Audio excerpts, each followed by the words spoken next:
Welcome back. ఈరోజు దినపత్రికల్లోని ప్రధానమైన వార్తలపైన విశ్లేషణలో పాల్గొంటున్నారు ఆచార్య గారు, తెలంగాణ బీజేపీ రాష్ట్ర కార్యదర్శి, తులసిరెడ్డి గారు, ఏపీ కాంగ్రెస్ సీనియర్ నాయకులు, ఇక కటారి శ్రీనివాస్ గారు సీనియర్ అనలిస్ట్, రాకేష్ గారు టీఆర్ఎస్ నాయకులు, గొట్టిపాటి రామకృష్ణ గారు ఏపీ టీడీపీ అధికార ప్రతినిధి విజయవాడ నుంచి మనకు లైవ్లో అందుబాటులో ఉన్నారు. ఫిరాయింపు ఎమ్మెల్యేలకు మంత్రి పదవులు ఇవ్వడాన్ని నిరసిస్తూ వైఎస్ఆర్సీపీ అధినేత జగన్ ఇవాళ రాష్ట్రపతి ప్రణబ్ ముఖర్జీని కలవనున్నారు. ఇప్పటికే గవర్నర్ నరసింహన్ను కలిసి ఫిరాయింపు ఎమ్మెల్యేలతో రాజీనామా చేయించాలని కోరిన జగన్ ఇప్పుడు రాష్ట్రపతిని అలాగే కేంద్ర ఎన్నికల కమిషన్ వివిధ రాజకీయ పార్టీలను కూడా కలవనున్నారు. బీజేపీ నాయకులు పురంధేశ్వరి 2 రోజుల క్రితం రాసినటువంటి లేఖ ప్రధాని మోడీకి, పార్టీ అధ్యక్షుడు అమిత్ షాకు రాసిన లేఖ వైఎస్ఆర్సీపీకి మరింత ఆత్మస్థైర్యాన్నిచ్చింది. కటారి శ్రీనివాస్ గారు, ఈ ఫిరాయింపు ఎమ్మెల్యేలతో రాజీనామా చేయించాలని ఆయన గట్టిగా అడుగుతున్నారు. అదొకటి పక్కన పెడితే మొన్న వాళ్ళకే మంత్రి పదవులు 4కి రావడం ఒకటి చూసాం. ఆ తర్వాత గవర్నర్ను కలిశారు, వినతి పత్రం ఏదో ఇచ్చారు, కలిసి వచ్చారు. ఇప్పుడు ఢిల్లీకి వెళుతున్నారు, రాష్ట్రపతిని కలుస్తారని, కేంద్ర ఎన్నికల కమిషన్ని కలుస్తారని. నిజానికి దేశంలో ఉండేటటువంటి పరిస్థితులు చూసిన తర్వాత ఈ పర్యటనకి ఏమైనా ఫలితం వస్తుందని అనుకోవచ్చా? ఫలితం వస్తుందా లేదు, ఫలితం రావాలండి. అంటే ఇది వైకాపాకి సంబంధించిన ఇష్యూగానో లేదు ఇక్కడ తెలంగాణలో తెలుగుదేశంకి సంబంధించిన ఇష్యూగానో చూడకూడదు. రాజ్యాంగం కొన్ని మౌలికమైనటువంటి విధానాలు మనకి ప్రతిపాదించింది. ప్రజాస్వామ్య వ్యవస్థలో పార్టీల పాత్ర చాలా కీలకమైనది. రాజకీయ పార్టీల గురించి రాజ్యాంగంలో పెద్దగా మెన్షన్ చేసి ఉండకపోవచ్చు, కానీ ప్రజలు ఓటు వేయటం, పార్టీల అగ్రనాయకత్వం, ఆ పార్టీ విధి విధానాలు, వాళ్ళు పనిచేసిన తీరు, వీటి ఆధారంగా ఓట్లు వేస్తూ ఉన్నారు. ఒక మ్యాండేట్ ప్రజలు ఎన్నికల్లో ఇస్తున్న మ్యాండేట్ని మనం చులకన చేయటం కరెక్ట్ కాదు. ప్రజలు ఇస్తున్న మ్యాండేట్ ఏమిటంటే ఆంధ్రప్రదేశ్లో 2 పార్టీలకి పట్టం కట్టదలుచుకున్నారు. ఒకటి అధికార పార్టీ, 2 ప్రధాన ప్రతిపక్షం. సరే, బీజేపీకి అధికార పార్టీతో ఉన్నది కాబట్టి కొన్ని సీట్లు. అలాగే తెలంగాణలో రూరల్ తెలంగాణలో కాంగ్రెస్, టీఆర్ఎస్ అధికార పార్టీ, అలాగే హైదరాబాద్ నగరంలో కొంత టీడీపీకి సీట్లు ఇచ్చారు. ఇది ప్రజల మ్యాండేట్గా మనం భావించాలి. ఆ రకంగా భావించినప్పుడు ప్రజల మ్యాండేట్ని తలకిందులు చేసే రీతిలో మనం ఏ పార్టీ నుంచి గెలిచినా ఏ పార్టీలో కన్నా వెళ్ళిపోవచ్చు అన్నది అది ప్రజాస్వామ్యంలో ప్రజలు ఓటు వేయడం చాలా మౌలికమైన అంశం. అది అంటే అసలు ప్రజలు ఓటు వేసేటప్పుడే ఈ సందేహం ఉంటే వాళ్ళు స్పష్టంగా వాళ్ళ ఫ్రాంచైజ్ అంటే వాళ్ళ ఓటుని ఉపయోగించుకునే అవకాశం తక్కువ ఉంటుంది. స్పష్టంగా ఈ పార్టీ నుంచి వీళ్ళున్నారు అన్నటువంటి ఇది వాళ్ళు ఉంటారన్న భరోసా ప్రజలకు ఇవ్వాల్సిన అవసరం ఉంది. ప్రతిపక్షం అన్నది లేకుండా చేయాలన్న ప్రయత్నం ఎక్కడ జరిగినా లేదు, ఒక శాశ్వతంగా 100 ఏళ్ల పాటు మనమే అధికారంలో ఉండాలన్నటువంటి ప్రయత్నాలు జరిగినా దానికోసం రాజకీయాన్ని మొత్తం ఒక రొంపిలాగా చేసేసి అసలు విలువలకు తిలోదకాలు ఇచ్చి, ప్రజాస్వామ్యంలో విలువలకు తిలోదకాలు ఇచ్చి చేయటం అనేది ఏమాత్రం కరెక్ట్ కాదు. నేను చెప్పేది నిరోధించడానికి పార్టీ ఫిరాయింపుల చట్టాన్ని ఒకదాన్ని తీసుకుని వచ్చి దాన్ని అమల్లో ఉంది, అది ఉంది, పార్టీ ఫిరాయింపుల చట్టం అనేది ఒకటి ఉంది. అయినా సరే ఈ రకంగా జరుగుతుంటే ఎట్లా చూడాలి? చిన్న మెలిక ఉన్నది ఏమిటంటే అది కూడా కోర్టు అక్షంతలు వేస్తా ఉన్నది. దాన్ని తెలంగాణలో ఎమ్మెల్యేలను తీసుకొని మంత్రులు చేసిన దాని మీద స్పీకర్ ఆ రాజీనామాలను ఆమోదించకుండా పెండింగ్లో పెట్టుకోవడం మీద కోర్టు ప్రశ్నించింది. మీరు ఎన్ని రోజుల్లో నిర్ణయం తీసుకుంటారు అంటే ఆ ప్రశ్నలో చాలా నిగూఢమైన అర్థం ఉంది. మీరు దీన్ని ఇలా తప్పు పని చేస్తున్నారని చెప్పడం పరోక్షంగా. మరి స్పీకర్ గారు ఏమి స్పందిస్తారు ఇక్కడ చూడాలి. కనీసం ఆంధ్రప్రదేశ్ విచక్షణాధికారాన్ని ఆయన ఉపయోగించుకుంటున్నారు. టైం బౌండ్ ఏం లేదు కాబట్టి ఆలస్యం జరుగుతుంది. మనం కూడా గతంలో జరిగింది, ఇప్పుడు జరుగుతుంది. చట్టంలో ఏముంది, ఎలా వస్తుంది అన్నది ఒకటి అయితే, రెండోది వ్యక్తులుగా పత్రం అయిపోకూడదు. ఇక్కడ మధుసూదనాచారి గారు కావచ్చు, అక్కడ కొండ శివప్రసాద్ గారు కావచ్చు, ఒక గౌరవప్రదమైన పదవిలో ఉన్నాం, మనం ఇవాళ ఉండొచ్చు, రేపు పోవచ్చు. పదవి వల్ల మనకి ఆ సీటుకి మనం వన్ని తేవాలి తప్ప మనం మకిలు అంటించకూడదు అన్నటువంటి స్పృహ సీనియర్ నాయకులు ఇద్దరు కూడా. స్పీకర్ల గురించి మాట్లాడుకుంటున్నాం, అదే సమయంలో గవర్నర్ పాత్ర గురించి, గవర్నర్ల గురించి చాలా దారుణమైనటువంటి పరిస్థితి. కేంద్రం బాధ్యత వాళ్ళని చెప్తున్నది అదే. కేంద్రం రాష్ట్రపతితో, ఎందుకంటే రాష్ట్రపతి అంటే రాజ్యాంగ రక్షకుడు, ప్రథమ పౌరుడు, రాజ్యాంగానికి అధిపతి, రాజ్యాంగ రక్షకుడు ఆయన. ఈ రాజ్యాంగం కూలి అవుతున్నప్పుడు, ప్రజాస్వామ్య విలువలు కూలి అవుతున్నప్పుడు, ప్రజాస్వామ్యంలో ఇది చాలా దారుణమైనటువంటి అంశం. పోటీ పార్టీలు మాట్లాడేది తప్పట్టు. పార్టీలు సరే మీరు ఏ కారణంగా మారినా చెప్పుకోవడానికి ఒక కారణం ఉంటుంది. మీకు ఈ పార్టీలో మీరు ఉన్న పార్టీలో నచ్చలేదు, లేదు అధికారంలో ఉన్న పార్టీ ఏదో బాగా చేస్తుందని మీరు చెప్పదలుచుకుంటే మీరు రాజీనామా చేసి పోటీ చేయటం సభ. చట్టం అదే చెప్తా ఉన్నది, రాజ్యాంగ స్ఫూర్తి అదే చెప్తా ఉన్నది. చిన్న తెలంగాణ ఆంధ్రాలో కనీసం ఆ తంతు కూడా జరగల. ఎమ్మెల్యేలు రాజీనామా చేసామని కూడా చెప్పట్లా. మేము మా పదవులకు రాజీనామా చేసాం, స్పీకర్కి సమర్పించామని కూడా చెప్పట్లా. కనీసం దాని మీద చర్చ కూడా లేదు. ఇక్కడ గవర్నర్ గారు అరే నాకు తెలియలేదే, స్పీకర్ గారికి ఇచ్చారు, యాక్సెప్ట్ చేశారు, ఒక డ్రామా ఆడాడు ఆయన. అక్కడ కనీసం ఆ డ్రామా కూడా లేదు. కనీసం ఇది ముసుగేసుకొని చేయటం కూడా లేదు. ఓపెన్ గా బహిరంగంగా రాజ్యాంగ కూని జరుగుతూ ఉంది. దీని మీద ఇవాళ జగన్ మరొకరు, నేను వైకాపా సంబంధించిన ఇష్యూ కాదు, మొదటే చెప్తాను. అలాగే ఇక్కడ తెలుగుదేశం సంబంధించిన ఇష్యూ కాదు, మొత్తం ప్రజాస్వామ్యం. ఆంధ్రప్రదేశ్ లో వైఎస్ఆర్సీపీకి సంబంధించిన విషయం అయితే తెలంగాణలో అదే టీడీపీకి సంబంధించిన విషయం కదా. మనం రాజీపడి ఉండొచ్చు కానీ ఇది ఇవాళ రేపొద్దున ఇంకో పార్టీకి మీకే పెద్ద ఎత్తున జరుగుతుంది. అసలు రేపొద్దున ఎన్నికల్లో అసలు ఒక పోటీ చేసే అభ్యర్థి, అయ్యా నేను ఏ పార్టీ నన్ను గెలిపిస్తే చాలు నేను ఎమ్మెల్యే మంత్రి అయిపోతాను అని ఖచ్చితంగా అది బీజేపీ చేసిన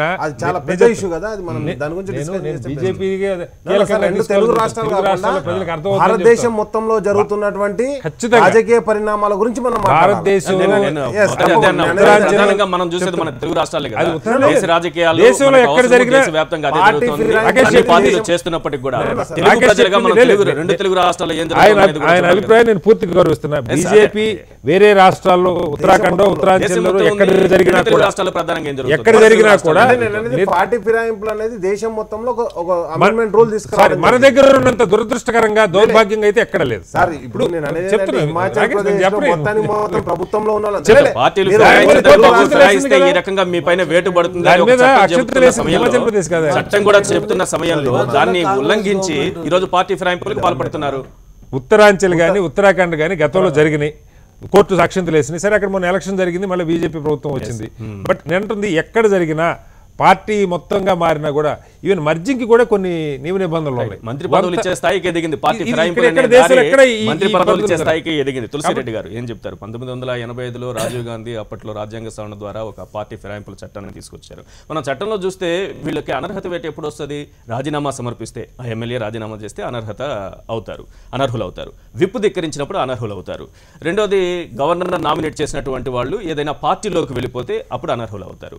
ఏ రకంగా అనర్హులు కాకుండా ఉండడానికి ఎన్ని అవకాశాలు ఉన్నాయో అవన్నీ ఉపయోగించుకుంటూ ఈ రోజు వెళ్ళిపోతున్నటువంటి పరిస్థితి, పార్టీలు ఫిరాయిస్తున్నారు.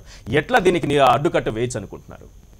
మనది పార్లమెంటరీ డెమోక్రసీలో డెఫినెట్గా పార్టీల పరంగా డెమోక్రసీ ఉంటుంది. కాబట్టి ప్రజలు వచ్చేసి పార్టీల పరంగా నిర్ణయం తీసుకొని ఓట్లు వేస్తున్నారు.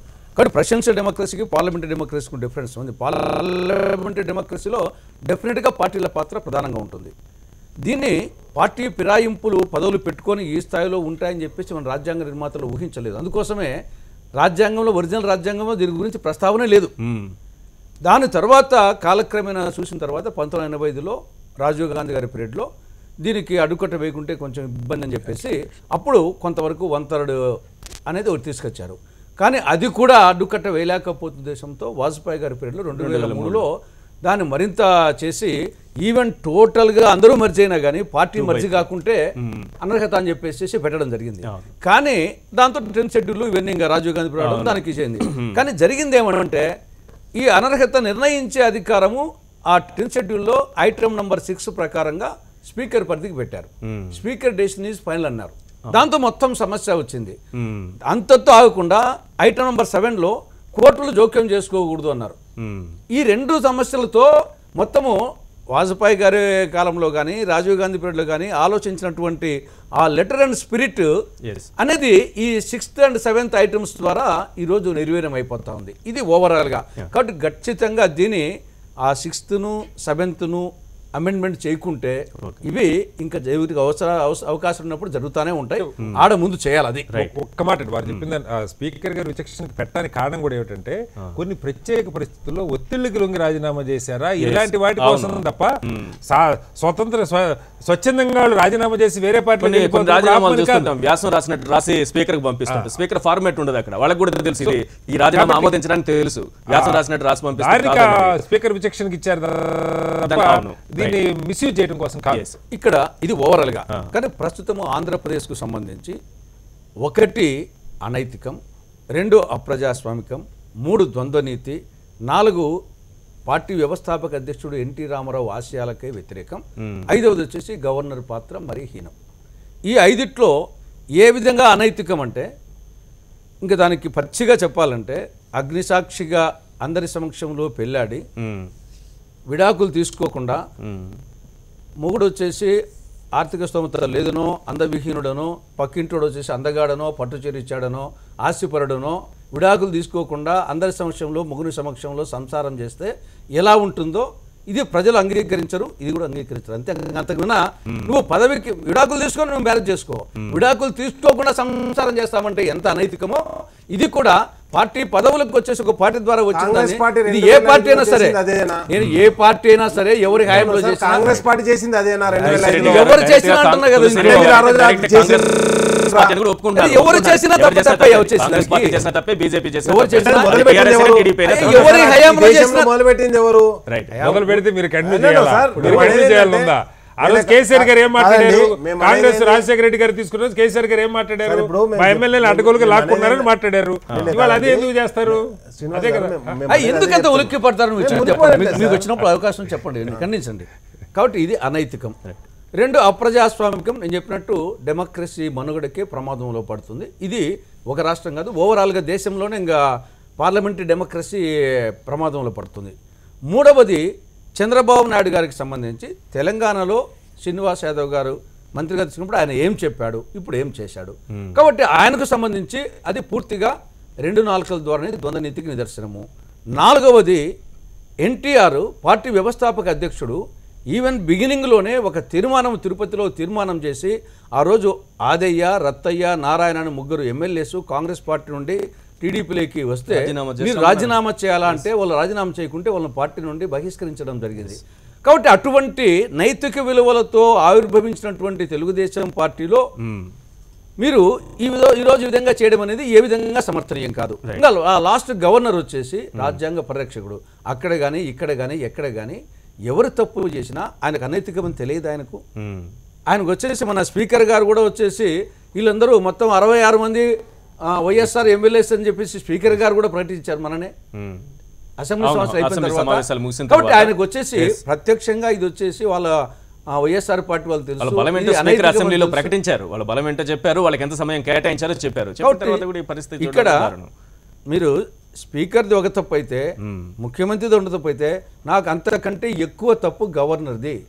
ఎన్నాళ్ళు ఉంటేనేమి, ఆ గవర్నర్ పదవి ఉంటేనేమి లేకుంటేనేమి, కనీసం రాజ్యాంగ పరిరక్షణ చేయకుండా. రాజ్యాంగ పరిరక్షణ అంటే గవర్నర్ కున్నటువంటి అధికారులు వీళ్ళతో ముఖ్యమంత్రిగా ప్రమాణ స్వీకారం చేయించండి, మంత్రిగా ప్రమాణ స్వీకారం చేయించేటటువంటి పరిస్థితి ఏం లేదు. రాజ్యాంగంలో వచ్చేసి on the advise of chief minister governor అంతే చెప్పేసి అడ్వైజ్ వచ్చేసి ఏమి ఇచ్చినా గానీ చేయమని ఏం లేదు.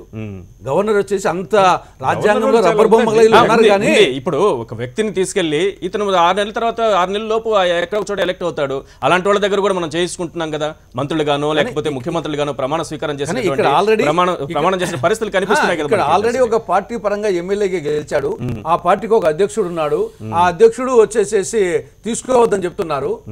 ఇది కనిపించలేదా? తమిళనాడు గవర్నర్ ఎలా పనిచేశారు మనం చూసాం. అదే సంకేతాలు ఇక్కడ ఏమైనా పనిచేస్తున్నాయా? తమిళనాడులో గవర్నర్ ఎట్లా పనిచేశారంటారు, అదే సంకేతాలు ఇక్కడ. అంటే గవర్నర్ పవర్ ఎంత ఉంటుంది అన్నది తమిళనాడులో మనం చూసాం. వాళ్ళు మొత్తుకుంటున్నా మాకు బలం ఉంది, ఎమ్మెల్యేలు అందరూ ఉన్నారని చెప్పినా 15 రోజులు 20 రోజులు పిలవకుండా ఆపగలిగారు కదా గవర్నర్.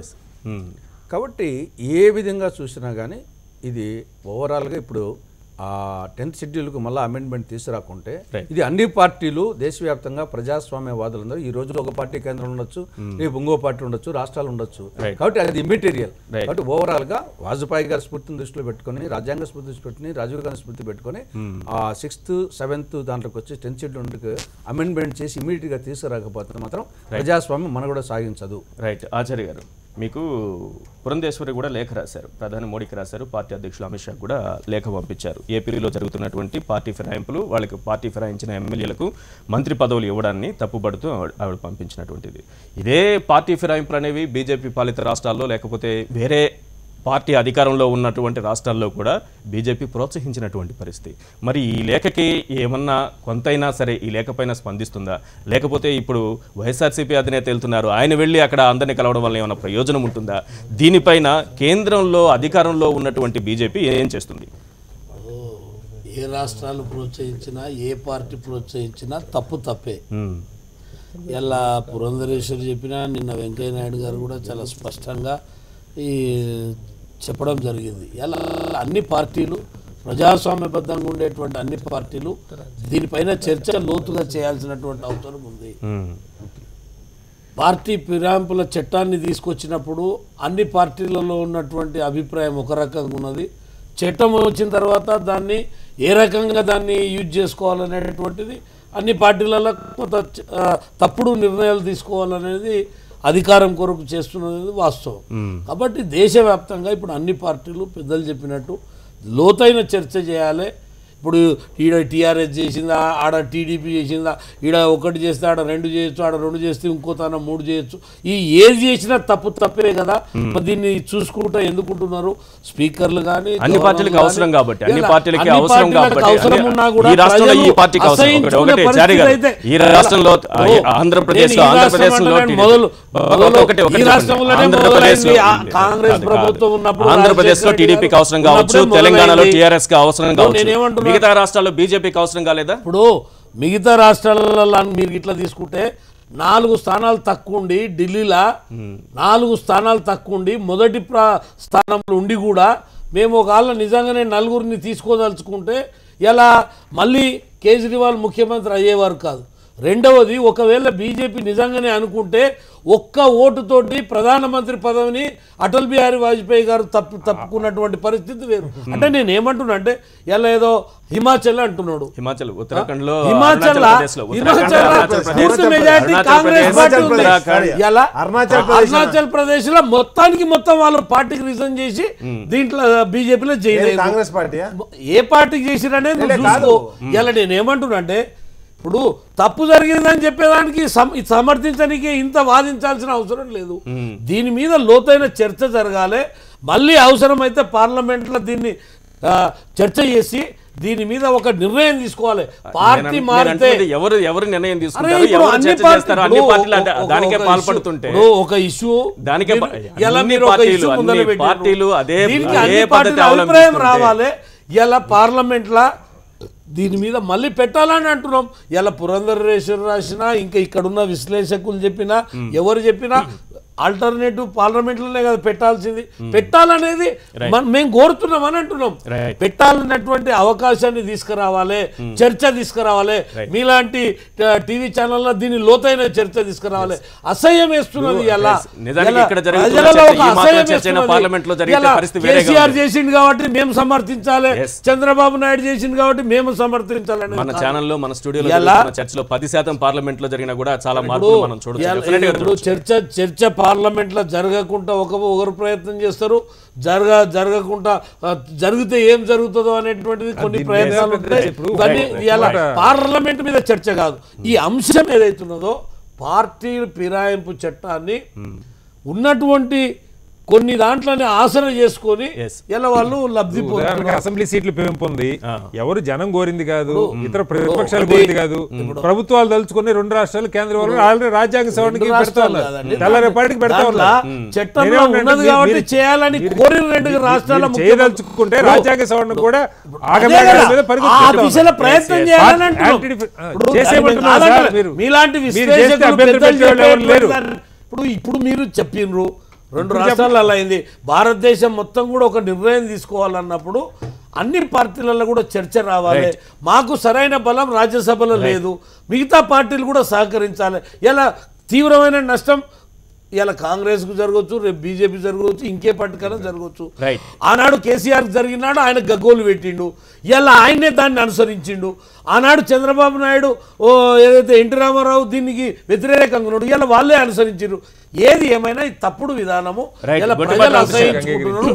దీని మీద లోతైన చర్చ జరిగి పార్లమెంట్లో ఒక ఆర్డినెన్స్ తీసుకొస్తారా, బిల్లు పెడతారా, దీనికి ఏ రకమైనటువంటి తెస్తుందో తేవాలనేది మేము కోరుతున్నాం. దానికి సిద్ధంగా ఉన్నామని చెప్తున్నాం. తెలుగుదేశం పార్టీ అంటే కొన్ని విలువలకు ఎక్కువగా ప్రయారిటీ ఇస్తుంది, విలువల్ని పాటిస్తుంది అని అంటూ ఉంటారు. చంద్రబాబు గారు చెప్తుంటారు, మనకి పార్టీ మొదట్లో స్థాపించినటువంటి ఎన్టీఆర్ గారు చెప్తున్న విషయం కానీ ఇప్పుడు మనకు తులసిరెడ్డి గారు ఒక ఎగ్జాంపుల్ చెప్పారు. రత్తయ్య కానీ నారాయణ కానీ వీళ్ళంతా కూడా పార్టీలోకి వస్తామంటే రాజీనామాలు చేసి రండి టీడీపీలోకి రావాలనుకుంటే అని ఖచ్చితంగా చెప్పినట్టు వ్యక్తి ఎన్టీఆర్. మరి అటువంటి పార్టీలో ఈరోజు జరుగుతున్నటువంటి పరిణామాలను ఏ రకంగా చూస్తారు? గాంధీజీ వారసులుగా గాంధీజీ స్థాపించిన పార్టీగా చెప్పుకునేటువంటి కాంగ్రెస్ వారు ఒక చక్కెర మానాలని చెప్పి ఒక పిల్లవాడికి చెప్పాలంటే 15 రోజులు 4 రోజుల్లో తిప్పిన తర్వాత చెప్తే ఎందుకు ఇన్నాళ్ళు తిప్పారంటే ఆ చక్కెరను నేను మానటానికి పట్టిన సమయం అది గాంధీ గారు చెప్పారు. అవును. అంటే ఒక విషయాన్ని పాటించాలి అని చెప్పేటప్పుడు, నీతులు చెప్పేటప్పుడు ఆ నీతుల్ని మనం ఎంత పాటిస్తున్నాము అనేది ఒకసారి చూడాలి. చాలా సంతోషం, పార్టీ ఫిరాయింపు చట్టాన్ని తీసుకురావడం రాజీవ్ గాంధీ గారు చేసినటువంటి ప్రక్రియ, దాన్ని నేను హర్షిస్తా ఉన్నాను ఇదే సందర్భంగా. కానీ మొట్టమొదటిసారిగా తూట్లు పొడిచినటువంటి పార్టీ ఏదో ఒక్కసారి ఇప్పుడే తులసిరెడ్డి గారు చాలా మోర్ నాలెడ్జ్ ఫెలో నా మీద కూడా, ఆయన వారిని చెప్పమానండి. దాని తర్వాత వచ్చినటువంటి వాజ్పేయి గారు 2003లో తీసుకొచ్చిన చట్టాన్ని మొదలు తూట్లు పొడిచింది ఎవరు అనేది కూడా ఒకసారి చెప్పమానండి. ఆ రోజు ఆదికేశవ నాయుడు గారిని, మందా జగన్నాథాన్ని పార్టీ ఫిరాయించితే వారికి టీటీడీ బోర్డు చైర్మన్ ఎందుకు ఇచ్చారో ఈ చర్చ సందర్భంగా తప్పు మా నాయకుడు చేసిన రాజశేఖర రెడ్డి తప్పు అని చెప్పి ఒప్పుకోమని. అంటే నేను అనేది ఓవరాల్గా ఇక్కడ కూర్చున్నటువంటి విశ్లేషకులు అందరూ కూడా పెద్ద మనసుతో అందరికీ తెలుసు సార్, చట్టాల గురించి మాట్లాడేటప్పుడు లేదా నైతిక విలువల గురించి మాట్లాడేటప్పుడు ఎవరూ కూడా నైతిక విలువలు పాటించాల్సిన అవసరం లేదండి, చట్టం దేముందండి అనే మాట మనం ఎవరూ అనం సార్ ఈశ్వర్ గారు. మనం కానీ వాస్తవాలను అంగీకరించే పరిస్థితుల్లో ఈరోజు నాయకత్వాలు ఉన్నాయా అని అడుగుతా ఉన్నాం. ఈరోజు ఆచార్య గారు మాట్లాడుతూ ఉన్నారు, ఎక్కడో బీజేపీ పార్టీ, సరే ఇక్కడ మా మిత్రపక్షమే సంతోషం, కానీ ఈరోజు పారీకర్ గారు చేసినటువంటిది గోవాలో చాలా మంచి ముఖ్యమంత్రి అని చెప్పారు. అంటే మంచి అంటే గుడ్ అడ్మినిస్ట్రేటర్గా, మంచి పర్సన్గా పేరు తెచ్చుకున్నటువంటి పారీకర్ గారు కాంగ్రెస్ ప్రభుత్వం నుంచి వచ్చినటువంటి, కాంగ్రెస్ పార్టీ నుంచి వచ్చినటువంటి వారిని మంత్రిగా చేసుకున్నారు సార్. అంటే ఇవి చర్చించేటువంటి అంశాలు, దీనిలో పెద్ద చర్చించాల్సినటువంటి అంశం అంటే పార్లమెంటులో కూర్చుని లోతుగా ఇదేదో అధ్యయనం చేసి చర్చించాల్సినటువంటి అంశాలు ఏం కాదు సార్. చట్టాన్ని చట్టంగా అమలుపరచాల్సినటువంటి దిశ అవసరం ఉంది అనేది, అది చేస్తున్నారా చేయటం లేదా, చేయనప్పుడు మిగిలినటువంటి చట్టం కంటే కూడా దాన్ని ఉల్లంఘించడానికి రామకృష్ణ గారు చట్టం కంటే కూడా చట్టంలో ఉన్న అంశాల కంటే కూడా చట్టంలో ఉన్నటువంటి లూప్ హోల్స్ లేకపోతే ఉల్లంఘించడానికి ఉన్నటువంటి అవకాశాలనే రాజకీయ పార్టీలు చూస్తున్నాయి, కానీ ఎక్కడ ఈ చట్టాన్ని మనం అనుసరించి చేయాలనేటటువంటి ఆలోచన ఏ రాజకీయ పార్టీకి లేదు. నేను సూటిగా అదే చెప్తున్నాను సార్, నేను అదే అక్కడికే వస్తా ఉన్నాను. ఎన్టీ రామారావు గారి పేరు ప్రస్తావించారు కాబట్టి వారిని సరే అని ఏ కారణం వల్లన్నా కానీ బర్తరఫ్ చేసినప్పుడు పార్టీల రహితంగా అంటే దీని రహితంగా అంటే సిద్ధాంతాల రహితంగా అన్ని రాజకీయ పార్టీలు పక్షాలు కూడా, ఇది దేశంలో ఉన్నటువంటి అన్ని రాజకీయ పార్టీలు పక్షాలు, అప్పటికి తెలుగుదేశం పార్టీ స్థాపించి అన్నాళ్ళండి, అంతా కలిపిన సంవత్సరం, మాకు ఎవరితో పరిచయాలు ఉన్నాయండి, మాకు ఎవరితో పెద్ద పెద్ద పరిచయాలు కూడా ఆ రోజు అందరూ ప్రజాస్వామ్య, ఒక నిమిషం sir, I'm coming to you,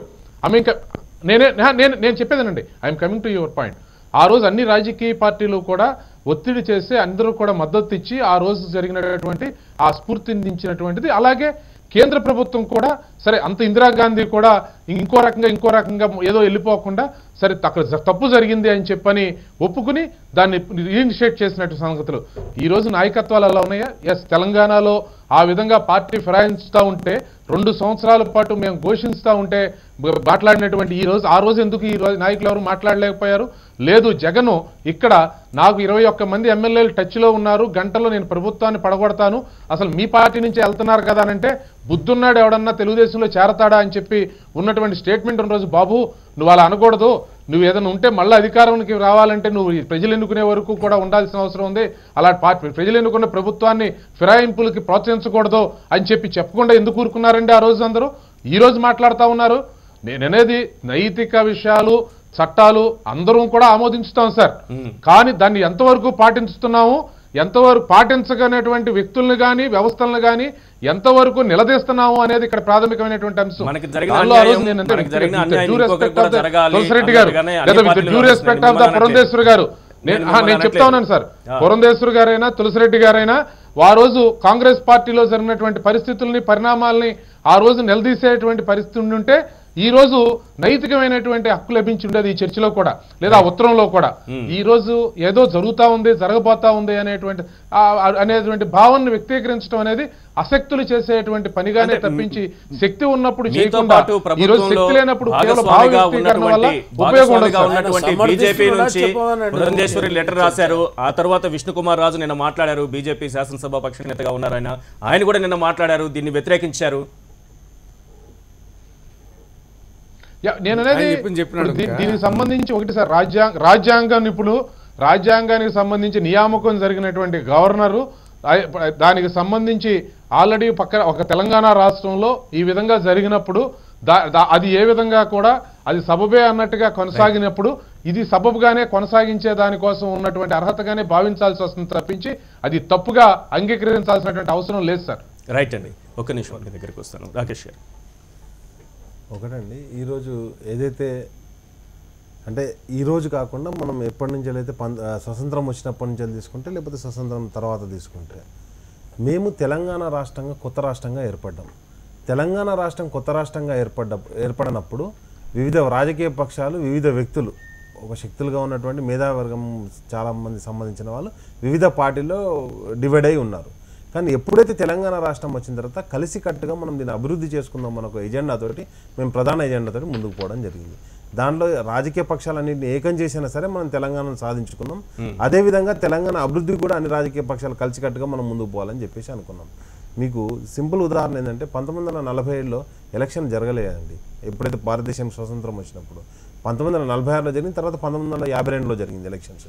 అయితే అప్పుడు జరిగినప్పుడు అంబేద్కర్ గారు కాంగ్రెస్ పార్టీ కాదండి, శ్యాంప్రసాద్ ముఖర్జీ గారు ఏదైతే జనసంఘ సంస్థాపకులు ఉన్నటువంటి శ్యాంప్రసాద్ ముఖర్జీ గారు కూడా ఆ రోజు అది కాంగ్రెస్ పార్టీ కాదు.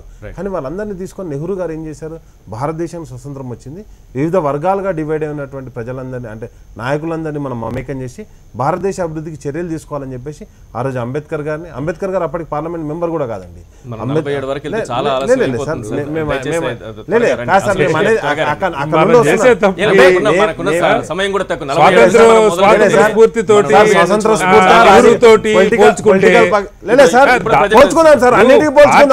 మీరు పనిచేసిన పార్టీని పోల్చుదాం సార్, వాళ్ళు పార్టీలో లేని వాళ్ళని సమాజంలో మేధావులు తీసుకున్నారు. మీరు వేరే పార్టీలో తెలంగాణకి తూట్లు పోల్చే వాళ్ళందరూ మీరు తీసుకొని పదవులు తప్పకుండా సార్. మేము అనేది ఏంటంటే శ్రీనివాస్ గారు దాంతో పోల్చుకో నవ్వులు పాలు చేస్తాం మనం. మీరు చెప్పేది మీరు చెప్పారు, మీ వర్షను మా వర్షం చెప్పకుండా మీ వర్షం మేము చెప్పాలంటే మీ వర్షం చెప్పడానికి చెప్పండి, అది కాదు కదా మేము కూర్చున్నది. మీ పార్టీలో జరిగినటువంటి మీ పార్టీలో మీ రాజకీయ పార్టీలో మీ పార్టీలో జరిగింది కూడా చర్చిద్దాం. మీరు తిడదలుచుకుంటే తిట్టుకుంటాం సార్, తిట్టుకోమంటే నేను అనేది ఇవాళ జరుగుతున్న దాన్ని స్వతంత్రం వచ్చినప్పుడు దాంతో పోల్చుకొని ఆలోచన చేయాలి. తప్పకుండా సార్, లేమనే మీరు అనుకుంటారు, రాజకీయం కూడా అట్లా లేదనే చెప్తారు. నేను అనేది ఏంటంటే ఆ రోజు జరిగిన దానికి నెక్స్ట్ వచ్చేసి ఏదైతే అరుణాచల్ ప్రదేశ్లో ఒక కాంగ్రెస్ పార్టీ నుంచి మొత్తం గెలిచినటువంటి సభ్యులందరినీ అరుణాచల్ పరిరక్షణ సమితి అని ఒక పార్టీకి షిఫ్ట్ చేసి అక్కడ నుండి మళ్ళీ వాళ్ళందరినీ కూడా బీజేపీలోకి షిఫ్ట్ చేసిన చరిత్ర కూడా మనం చూసుకున్నాం. అండ్ నెక్స్ట్ వచ్చేసి ఇక్కడ ఓటుకు నోటు కేసు అనేది మరి ప్రజాస్వామ్యానికి ఇదే ప్రజాస్వామ్య నాయకులందరూ మాట్లాడేటోళ్ళందరూ ఓటుకు నోటు కేసు జరిగినప్పుడు ఎందుకు ఎవరు కూడా మాట్లాడలేకపోయారు? రామకృష్ణ అంటాడు ఓటు నోటు గురించి ఎవరు మాట్లాడలేదంటారు. 1994లో 10 మంది ఎంపీలు ఆ రోజు ఇంతకుముందు రామకృష్ణ గారు చెప్పినట్టు టీడీపీ పార్టీ నుంచి డైరెక్ట్ గా కాంగ్రెస్ పార్టీ తీసుకోవడం జరిగింది. ఇది రాజీవ్ గాంధీ అమెండ్మెంట్ తీసుకొచ్చిన తర్వాత నెక్స్ట్ వచ్చేసి 2003లో జరిగిన తర్వాతనే కదా ఇప్పుడు నేను చెప్పేది అరుణాచల్ ప్రదేశ్ జరిగింది. లేకపోతే ఉత్తరాఖండ్ లో కాంగ్రెస్ ఎమ్మెల్యేల గురించి సంవత్సరం లోపే. నేను అనేది ఏంటంటే సరే మనం అన్ని రాజకీయ పక్షాల గురించి మాట్లాడుకున్నప్పుడు ఎక్కడ ఏం జరుగుతుందని చెప్పేసి మనం ఒక చర్చ తప్పకుండా లేవనెత్తాలి. కానీ ఇక్కడ మేము చెప్పేది ఏంటంటే తెలంగాణ అనేది సపరేట్ రాష్ట్రంగా ఏర్పడిన తర్వాత మాకు ఇక్కడ ఉన్నటువంటి ప్రాంతీయ పార్టీలుగా ఏ పార్టీ ప్రాంతీయ పార్టీలకు ఎవరికైతే నాయకత్వం వహిస్తారు, జాతీయ పార్టీలు పక్కన పెడితే జాతీయ పార్టీలు అంటే జాతీయ స్థాయిలో ఉంటాయి. కాబట్టి ప్రాంతీయ పార్టీలకు ఎక్కడైతే నాయకత్వం బలంగా ఉంటుందో అక్కడే ఆ పార్టీ మనుగడ సాగిస్తుంది. అట్లా నాయకత్వం లేనప్పుడు మనుగడ సాగించాలి.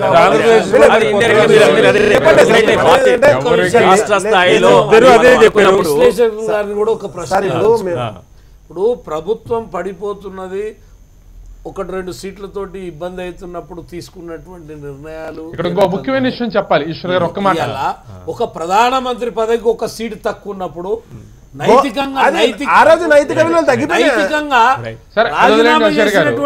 దాన్ని ఏ గోవాలో 2 ప్రాంతీయ పార్టీలు బీజేపీకి మద్దతు ఇచ్చిన తర్వాత మెజార్టీ వచ్చింది. కానీ అరుణాచల్ ప్రదేశ్ అయినా మొత్తం కూడా 2 కాంగ్రెస్ పార్టీ మీద పార్టీలు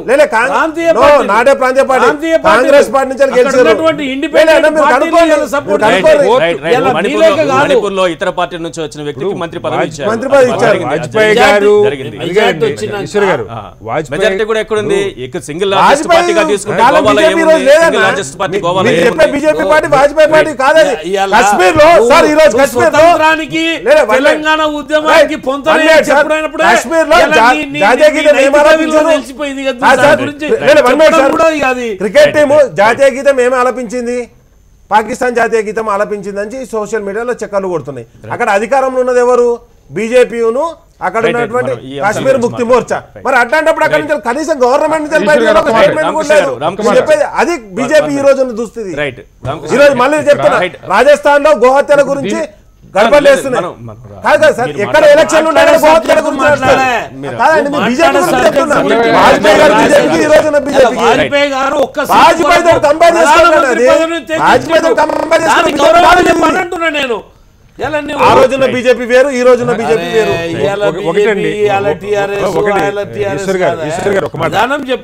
ఇవాళ రామకృష్ణ గారైనా, రాకేష్ అయినా, లేకపోతే మిగతా వాళ్ళైనా, బీజేపీ అయినా, కాంగ్రెస్ అయినా గతంలో ఉన్న విలువలు వేరు. ఆ రోజు నెహ్రూ గారి టైంలోనూ, వాజ్పేయి గారి టైంలో, ఇవాళ పార్టీలు వ్యవహరిస్తున్న తీరు వేరు.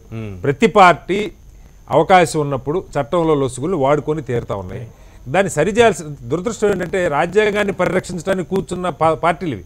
అధికారాన్ని పొంది రాజ్యాంగాన్ని అనుభవిస్తున్న, రాజ్యాంగం ద్వారా పదవులు పొందిన పార్టీలే రాజ్యాంగానికి తూట్లు పొడుస్తోంది, ప్రజాస్వామ్య స్ఫూర్తికి తూట్లు పొడుస్తోంది.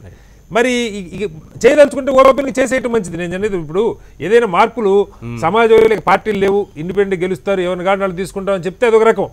ప్రజలు దానికి తగ్గట్టు ప్రిపేర్ అవుతారు. ప్రతిపక్షాలు ఉండవు అనుకుంటారా, మరి ఎవరు ఇటోళ్ళు కొనుక్కుంటారో మనకు తెలియదు. ఇప్పుడు జగన్ ఇందా చెప్తున్నారు, జగన్ 21 మందిని కొనుక్కుంటారని. ఈ పార్టీలు కూడా లేదనుకోండి, జగన్ కొనేసుకునేవాడు అక్కడ. కాబట్టి నేను అనేది పార్టీలుగా ప్రజాస్వామ్యం పరిణమిల్లుతున్నప్పుడు, ఆ లైన్లో వెళ్ళాలనుకున్నప్పుడు అధికారంలో ఉన్న పార్టీ మీద బాధ్యత ఉంటుంది. జాతీయ స్థాయిలో వాళ్ళ బీజేపీ అధికారంలో ఉంది, నీతులు వల్లిస్తూ ఉన్నది. ఓ పక్క మోడీ గారు నీతులు వల్లిస్తూ ఉంటే, కింద అరుణాచల్ ప్రదేశ్లోనూ, గోవాలోనూ, ఇంకొక చోట జరుగుతూ ఉంటే, మా వాజ్పేయి గారు ఒక్క సీటు కోసం వదిలేశారు కదని మేము అదే చేస్తున్నామని చెప్పుకున్నాం. రాసిన జగన్ ఢిల్లీ పర్యటన చేసినా ఏం ఉపయోగం అయితే ఏం ఉండదు మీరు చెప్తున్న దాని ప్రకారం. ఇంతకుముందు రామకృష్ణ గారికి మీరు సమాధానం ఇస్తాను. ఇది కాంగ్రెస్ నీతులు ఏం పాటించద్దు, ఎన్టీఆర్ చెప్పే నీతులు ఉన్నా పాటించాల్సి అంటున్నాం. రెండవది ఆయన అంటుంది ఏంటంటే కాంగ్రెస్ పార్టీ మాకు నీతులు చెప్తోంది అంటారు. ఎన్టీఆర్ చెప్పింది ఎన్టీఆర్ నీతులు పాటించమని చెప్పింది కాంగ్రెస్ పార్టీ పరంగా, మా నీతులు కాదు, ఎన్టీఆర్ నీతులే పాటించమని చెప్పింది. రెండవది నా వరకు వచ్చేసేసి సమైక్యాంధ్ర ఉద్యమం అప్పుడు నేను వచ్చేసి సమైక్యాంధ్రవాదిగా నేను పార్టీలో ఉంటూ, జాతీయ పార్టీలో ఉంటూ, అధికార ప్రతినిధిగా పార్టీకి రాజీనామా చేశాను. 20 point program chairman, cabinet rank ఉండి రాజీనామా చేశాను. నేను వచ్చేసి సరే అది అంతా అయిపోయిన తర్వాత మళ్ళీ వచ్చేసి ఇంకా అన్ని పార్టీలు దాన్ని చేశాయి కాబట్టి నేను మళ్ళీ తర్వాత మళ్ళీ కాంగ్రెస్ పార్టీలో చేరాను తప్పని వచ్చేసి వేరే పార్టీకి ఏం పోలేదు, పదవులు పెట్టుకుని ఏం పోలేదు. ఇక్కడ ఎవరు చేసినా, ఏ కాలంలో చేసినా ఇది అప్రజాస్వామికము, అనైతికము. కాబట్టి ఎక్కడో చోట దానికి అడ్డుకట్ట వేయాల్సిన అవసరం ఉంది. కాబట్టి ఇప్పుడైనా సరే అన్ని పార్టీలు ఆలోచించి 10th షెడ్యూల్లో ఆ 6th ఐటమ్కు 7th ఐటమ్కు అమెండ్మెంట్ చేయాల్సినటువంటి అవసరం ఉంది. లేకుంటే ఇది అన్ని పార్టీలకు ఇది ఒక ఎప్పుడోసారి అందరూ బాధపడాల్సిన అవసరం వస్తుంది. రామకృష్ణ గారు అదే సార్, ఇప్పుడు అదే చెప్పేది. ఇప్పుడు ఆ చట్టాలు మనం ఎన్ని మాట్లాడుకున్నా సార్, ఉన్న చట్టాలని అమలుపరచాల్సినటువంటి అవసరం. ఉదాహరణకి డబ్బులు ఖర్చు పెడుతున్నారని చెప్పని సాక్షాత్తు సుప్రీంకోర్టు న్యాయమూర్తులే బహిరంగ సభల్లో వ్యాఖ్యానిస్తా ఉన్నటువంటి సందర్భం. అంటే ఈ ఎంపిక అయ్యేటటువంటి ఇంత డబ్బు ఖర్చు పెట్టి ఎంపిక అవుతా ఉన్నారు ఎమ్మెల్యేలు, ఎంపీలు కానీ. మరి ఎలక్షన్ కమిషన్ ఏం చేస్తా ఉంది సార్ అంటే రాజ్యాంగబద్ధంగా చాలా మంది అంటారు సార్. అంటే ఇప్పుడు మన ఎవరైనా కానీ దానికి ఏదో ఒక అవకాశాన్ని వచ్చినప్పుడు లేదా మనకు అందుబాటులో ఉన్నప్పుడు ఏదైనా పొరపాటు చేయకూడదని ఈ వ్యవస్థలను కూడా పెట్టారు. పోలీసులు చూడట్లేదు, ఎవడో చూడట్లేదు కాబట్టి దొంగతనం చేశామన్నట్టు ఎన్నికల కమిషన్ పట్టించుకోదు, రాష్ట్రపతి పట్టించుకోరు, ఫిరాయింపుల చట్టం పెద్దగా వర్తించదు, ఇన్నున్నాయి కాబట్టి ఫిరాయింపులకు పాల్పడదాం అన్నట్టు అనేది. ఇప్పుడు దీనిలో ఒకటి సార్, నైతిక చట్టబద్ధం నైతికత పాటించిన వాడికి ఇప్పుడు సరే ₹1 అక్కడ ₹100 అక్కడ దొరికింది, దాన్ని తీసుకెళ్లి నైతికంగా ఎవరు దొరికారని అప్పచెప్పడం వేరు. లేదంటే చట్టాన్ని అది తీసుకుని వెళ్ళిపోయిన వాడిని దొంగతనం కింద చట్టం కింద చూడాల్సిన అవసరం ఎందుకు పెట్టారు? అది నేను చెప్పేది. అంటే ఇప్పుడు మనం ఇక్కడ కూర్చున్న వాళ్ళందరూ కూడా ఎవరు అడ్డగోలుగా మాట్లాడేవారు లేరు కాబట్టి నేను సూటిగా చెప్తా ఉన్నాను. ఎందుకంటే ఎవరికైనా కూడా ప్రజాస్వామ్యం దేశంలో రాజ్యాంగ హక్కులను పరిరక్షించబడాలనే కోరుకుంటా ఉంటాం.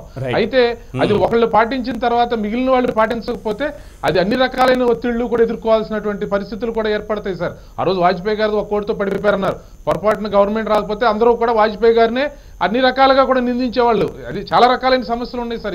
ఇది రాజకీయ పరమైనటువంటి అంశాలు ముడిపడి ఉంటాయి ఈ రోజు. రైట్ కన్క్లూడ్ చేయండి వేరే అంశం. అంటే నిందలకి భయపడతావునో ఒత్తిడికి లొంగుతావునో నిర్ణయాలు తీసుకోరండి. ఇప్పుడు ఆ రోజు వాజ్పేయి గారిని స్పీకర్ గా ఉంటే ఒక్కోటిని అలౌ చేయలేదు. రామకృష్ణ గారు నేను చెప్తున్నది, వాజ్పేయి గారు తర్వాత ప్రభుత్వం వచ్చినా రాకపోయినా వాజ్పేయి గారు ఆ రోజు తీసుకున్న స్టేట్మెంట్స్ ఒక రాజనీతిజ్ఞుడిగా గౌరవం పొందే వ్యక్తిగా ప్రజాస్వామ్యాన్ని బలపరిచే నిర్ణయాలు తీసుకున్నారు. ఇవాళ ఒకళ్ళు తప్పు చేశారని ఒకేళ్ళు వాళ్ళ వైపు చూపించి రాజనీతిజ్ఞులు కాబట్టి ఇక్కడ కూర్చుండిపోయాం. మనం రాజనీతిజ్ఞులు కాదు, నేను మనం రాజనీతిజ్ఞులు అని చెప్పట్లేదండి, నేను మనం రాజనీతిజ్ఞులు అని చెప్పట్లా, నేను వేరే విధంగా అంటలేదు. ఇప్పుడు రాజనీతిజ్ఞులు సెన్స్ అంటే మనం రాజకీయాలకి ఎమ్మెల్యేలైనా ఎంపీలైనా ప్రజలు ఓట్లేస్తేనే ఎమ్మెల్యేలు ఎంపీలు అవుతారు. రాజనీతిజ్ఞులైనా కూడా ప్రజలు చెప్తేనే మనం వ్యూవర్స్ చెప్తేనే మనం ప్రజాస్వామ్యంలో విలువల్ని ఎవరు నెలకొల్పాలి? నాయకత్వం వహిస్తున్న వాళ్ళు నెలకొల్పాలి. నాయకత్వం వహిస్తున్న వాళ్ళు ఇంకొకటి తప్పు చేశారు కాబట్టి దానికన్నా ఎక్కువ తప్పు నేను చేస్తానని చెప్పడం ఇది ఏ రకంగానూ సమర్థనీయం కాదు. ఎవరు చేసినా సమర్థనీయం కాదు. రైట్, మరో అంశంలోకి మనం వెళ్తున్నాం. తెలంగాణ రాష్ట్ర బీజేపీ అమిత్ షా పర్యటన పైన ఆశలు పెట్టుకుంది. రేపటి నుంచి 14వ తేదీ వరకు సామాజిక సామరస్యత పేరిట ఆయన చేపడుతున్నటువంటి కార్యక్రమం ద్వారా రాష్ట్రంలో టీఆర్ఎస్కు ప్రత్యామ్నాయంగా ఒక ధీటుగా ఎదగాలనేటటువంటి ప్లాన్ వేసింది. బీజేపీని పోలింగ్ బూత్ స్థాయిలో బలోపేతం చేస్తే తప్పకుండా అధికారంలోకి రావచ్చు అనేటటువంటి ఆలోచన చేస్తోంది. ప్రత్యేకంగా ఎంపీ సీట్లపైన కన్నేసిందనేది వార్త. కటార్ శ్రీనివాస్ గారు, ఒడిశాలో ఇన్ఛార్జిగా ఉన్న సావధాన్ సింగ్ అక్కడ లోకల్ ఎన్నికల్లో కొంత ఫలితాలను సాధించేటప్పటికీ ఒడిశాతో పాటు దక్షిణాది రాష్ట్రాలపై మొన్న 5 రాష్ట్రాల ఎన్నికల తర్వాత ప్రధానంగా దక్షిణాదిపైన దృష్టి పెట్టిందనేది. అందులో ఎక్కువగా వినిపిస్తుంది తెలంగాణ, నెక్స్ట్ ఆంధ్రప్రదేశ్. ఆంధ్రప్రదేశ్లో అయితే 2 కలిసి ఉన్నాయి కాబట్టి, సంకీర్ణం ఉన్నాయి కాబట్టి. అయినా సరే ఇప్పుడు మనం మాట్లాడుకున్నటువంటి అంశాలు పురంధేశ్వరి లేఖ రాయడం కానీ, లేకపోతే విష్ణుకుమార్ రాజు గారు మన తప్పుపట్టడం కానీ, ఫిరాయింపు ఎమ్మెల్యేలకు, ఇవన్నీ కూడా బీజేపీ ప్లాన్లో భాగమైనటువంటి వార్తలు కూడా ఒకటి వినిపిస్తోంది. ఏదైనా ఏ పార్టీ అయినా ఏ రాష్ట్రంలో బలోపేతం కావాలని ఏదైనా కోరుకుంటుంది, అందులో తప్పైతే ఏం లేదు. ప్రత్యేకంగా తెలంగాణలో పరిస్థితులు ఏ రకంగా ఉన్నాయి? టీఆర్ఎస్కు ప్రత్యామ్నాయం అంటే కాంగ్రెస్ ఎదుగుతోందా, ఇక్కడ బీజేపీ ఎదుగుతోందా, ఎలాంటి పరిస్థితులు కనిపిస్తున్నాయి? ఒకటేనండి, తెలంగాణలో ఆంధ్రప్రదేశ్తో పోల్చుకుంటే తెలంగాణలో బీజేపీకి సంస్థాగతంగా కొంత బలంగా ఉన్నది. మొదటి నుంచి ఆర్ఎస్ఎస్ ప్రభావం కానీ లేదు వాళ్ళ సంఘాల కింద వరకు వ్యాపించుంటాం కానీ బలంగా ఉంది. అయితే ఓటు రూపంలో ఎప్పుడు మనకు పెద్ద ఫలితం రాలి. హైదరాబాద్ నగరంలో తప్పితే 1-2 చోట్ల, నిజామాబాద్ లాంటి చోట్ల 1-2 తప్పితే కొన్ని పాకెట్స్ తప్పితే వాళ్ళకి ఓటు రూపంలో ఫలితం రాల. ఇవాళ ఫలితం రావడం కోసం ప్రయత్నం చేయటం, ఎందుకంటే ఇక్కడ తెలంగాణలో ప్రత్యామ్నాయ పార్టీలు ఎదగాలి, ప్రభుత్వాలు ఏర్పరచగలిగిన కాంగ్రెస్ కావచ్చు. ప్రస్తుతానికి కాంగ్రెస్ బలమైన ఉపయోగించరు. అయితే దానికోసం అలాగే బీజేపీలో ఉన్న అంటే కింది స్థాయిలో కొంత గందరగోళంగా ఉన్నా కూడా, వారసత్వాలు, కుటుంబాలు, రాజకీయం నడుపుతున్నా కూడా జాతీయ స్థాయిలో కనీసం మనం జాతీయ స్థాయి కానీ రాష్ట్ర స్థాయిలో కానీ కుటుంబ పాలన అన్నది లేదు, అంతవరకు మనం చెప్పొచ్చు. కానీ ఇక మిగతా అంశాలు నేను చూస్తా ఉన్నాను. నిన్న ఒక ఆయన మాట్లాడాడు, ఆవును చంపితే ఉరిశిక్ష చేస్తామని. ఈ ఛాందస్థాన్ని నుంచి చట్టాలు ఏమన్నా ఇప్పుడు నెమలో, పులో, మరొకటో జంతువులకు సంబంధించి అవి ఇవన్నీ వాటి పరిరక్షణకి వాటి సంతతి తగ్గిపోతుంది. ఛత్తీస్గఢ్ సీఎం గురించి అలాంటి ఛత్తీస్గఢ్ సీఎం అయితే ఇంతవరకు గోవా జరిగినట్టు తన దృష్టికి లేదని చెప్తున్నారు. ఏదైనా జరిగిందో లేదో మనకు తెలియదు కానీ నా దృష్టికి రాలేదని ఆయన అంటున్నారు. మరి చాలాగా ఉన్నారు, జరిగిందో లేదా అని. చాలా మంది ఆహారం కోసం తినేటువంటిది, అది ఆవు కావచ్చు, ఆవును తినాలని ఎవరు కోరుకోరండి. ఆ తిండి లేక నిన్న ఇక్కడ తెలంగాణలో ఒక కలెక్టర్ మీద నానా యాగి చేశారు. అంటే ఏం చెప్తాడు, టీబీ వచ్చి జనం చేస్తూ ఉంటే వాళ్ళకి తినడానికి తిండి లేకపోతే దొరికింది తినండి అని చెప్పడం నేరం అనే పరిస్థితిలో దాడులు చేయటం, ఇచ్చేయటం కరెక్ట్. ఇలాంటి వాటి నుంచి మీకు నార్త్లో నడిచిందాం కానీ సౌత్లో అది నడవదు.